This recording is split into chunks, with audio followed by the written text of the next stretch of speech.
Good morning, students.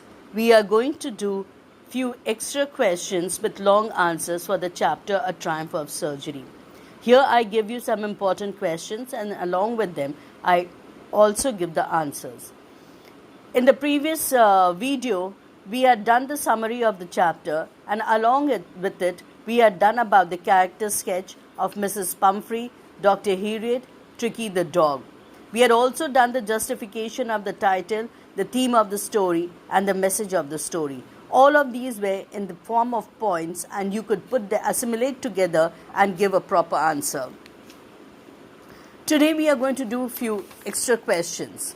The first one is, why was Dr. Harriet confident that Tricky will be in hospital soon? The question is, why was Dr. Harriet confident that Tricky will be in hospital soon?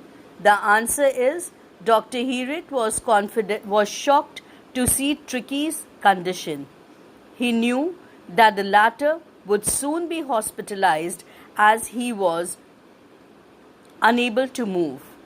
He had become hugely fat, a bloated sausage, and his tongue lolled out from jaws. The second question. In the end of this lesson, Mrs. Pumphrey says, "This is a triumph of surgery." Why? Mrs. Pumphrey's dog, Tricky, had fallen ill and had to be admitted for treatment to Dr. Harriet's hospital. Dr. Harriet gave him a lot of water and exercise, which helped Tricky to recover. When Mrs. Pumphrey went to collect him, Tricky jumped into her lap and started licking her face.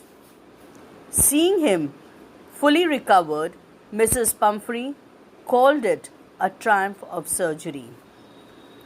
Now we come to the third question. How did Mrs. Pumphrey explain Tricky's hugely fat condition?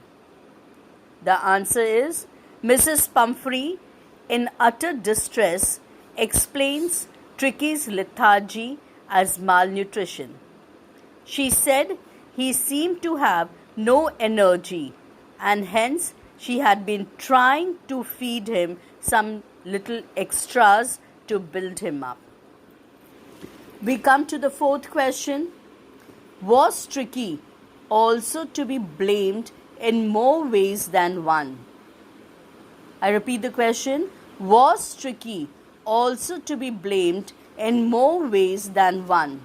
The answer is, Tricky was Mrs. Pumphrey's favorite dog. No doubt she loved him very much and so pampered him. But then it was Tricky's fault, his only fault, that he was greedy. He had never known to refuse food. He used to have meal at any hour of the day or night.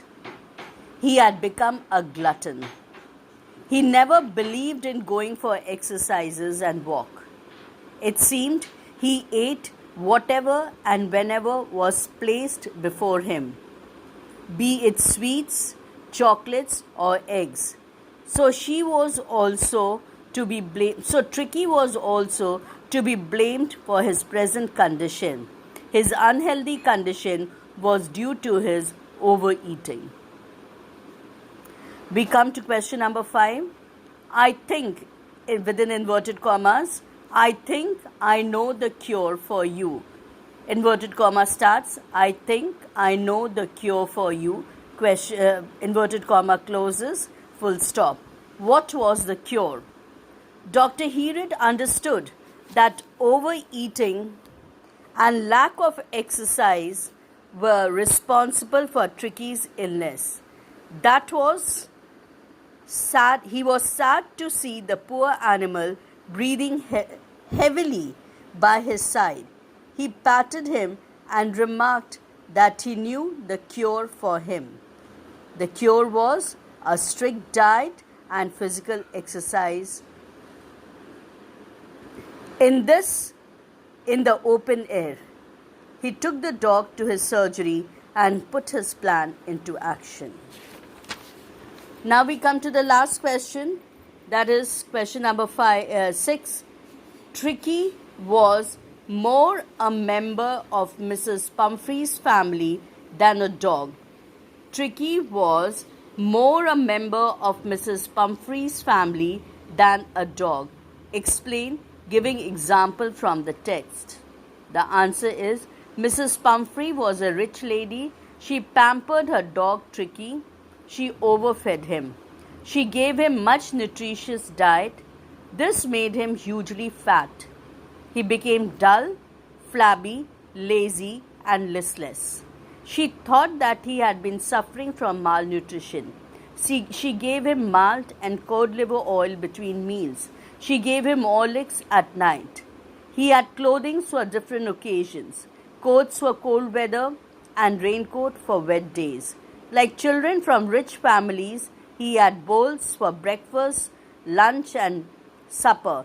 Not only that, he had favorite toys too.